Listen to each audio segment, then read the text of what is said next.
A day in my life as a factory worker dito sa Taiwan.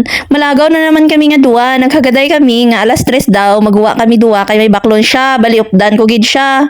Karon alas 3 nagkadto ko sila. Baw. Nagilis-ilis pa kami. Nag-makeup pa kami. Baw. Hindi ako nag-makeup gawa no. Lip tint lang ako no. Okay na no. Blush on lang. Wala na. Hindi ako hilig magusay-usay na na. Bala. Nas Batmanda. So bonggo lahat kami sa train. Alas 3 ang plano. 4:45 na kami nakasakay sa train. O, diba? Din kamuda. Late pa sa hay mga bao man mong.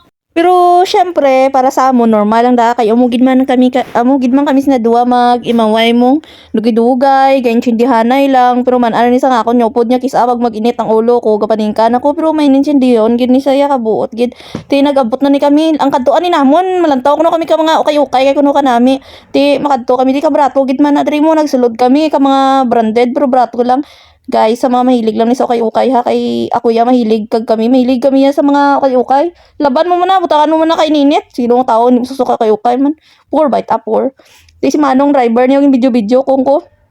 Nung nilibot-libot mo gid kami nung ha para magbahala mon plite. Karon dapalon ta ay joke lang hindi gali.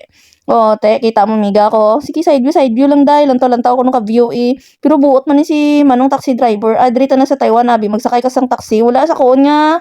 Idaloon ka to sa laing nga address. Ay, pakita mo lang na address mo ya. Hatod ka na sa imong kalatuan. Te, diri na kami subong duwa. Ti, kon sang miga ko. Ibidyohan niya ko kuno. Ti, amo man ang rampa-rampa ninday. Ambo. Ta, excited ako sa mga kayo. Kay mo, malantaw man lang. Ti gagro mo na dang buhok ko. Ambal na kayuha man ang buhok mo. Ay gagirinumon lang ko. Ay ti sorry na. O di ba? Lantawa ko nakop doon mo. Kag close kita. Diyos ko. May ti mo kadlaw kis akay yung baba nga bow. Kita mo lang. Daw triringon lang. Hambal kang miga ko. Dali ka ko kay picturean ta ka. Garing daw maya man ko maski way ka kibo ng mga tao pero daw turok-turok man ano maning babae nga nagsulod di man daw manol man. Kanami gali dire guys kay damdamo sa mga libro. Ti magatuto ko kadlaw kay ginabidyohan niya ko ti kung ko daw nakabatsyag mo ko kuya ba. Ti ko niya sige lakat na lang to sagdan ho kay video-videoan ta ko.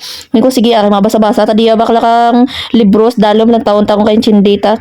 Karon kay ang nabunutan ko mandra nga libro ba maan chikwa mo to hindi mo ko malo mabasa ka to man pero nami diri mga picture lagaw-lagaw lang sightseeing ako nang tawag ba di ba importante lipay ka o di ba ari na tawag bala do si ano gid ko nga nagabasa-basa dira pero chikwa mo na unod niya para kuno lang sa picture lang no iya mo gid man nakita bay sa bunga panahon bay no tapos sa lain naman kami nga mall gali wala kami nag video dun dito kay ba worthy na kami duwa ka busy tinagkadumdum kami duwa ka video ang papuli na manaog na kami ho kay ano na oras man 9 na gabi na ti siling ko may ubra pa ko buwas ti uli na kami duwa sa paranay lang abi mo naglagaw kami wala pa kami kakaon sina duwa wala pa kami nagkaon sinadua kay wala na kami sang oras hindi na kami pwede magkaon dira kay ako ba may obra pa ko buwas tapos dugay pa ang train dugay pa kami na makasakay pero daw namin ti dani makaon ti dagapungko ni kami diri sa baso kon ko ba nakapoy gid ko do sa bungging nga lagaw nga do nabugbogid ko ba ay ambot pero mayad lang kay dasig lang kami ka abot ka gula man sang traffic na buhayan lagi kami sa train station kay abaw dulapitan na mag-isa ka oras bago tamo nakasakay mo gali na kuno kung gabi na bilang train no good like gali iya magsakay wala ko gali ma-share sa inyo no nga ang ginasakyan ni namon nga bus libre lang ni siya pakadto sa mall padto pabalik no te sa finally nakaabot kami duwa sa train station ay salamat makatulog na ako bye bye